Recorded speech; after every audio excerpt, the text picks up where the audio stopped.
Hello! Good morning! Day 5. Grabe, ang bilis. December 30. 26 to 30 Ayan. Yan. Sila, nag-uumpisa na naman. Papa Rod! Ayan. Doon kami natutulog sa van. Tsaka nakikibahay kubo. Asan na yung bahay kubo? Nawala ay sa likod ng van. Yan. Yan yung aming masipag na foreman na laging half day.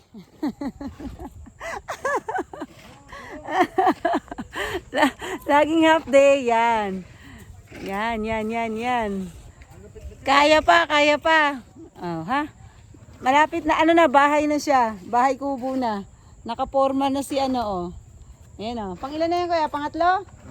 Yan. May bahay na yung kaibigan ko rito. Yung BFF ko, may bahay na. Taga-bantay lang tayo Ayan si tatay. Good morning, tay! Ayun, si tatay. Yung mga dito, nagbabantay. Yan, tulong na tayo dito. Hindi pwedeng hindi tumulong kasi kulang kami sa tao.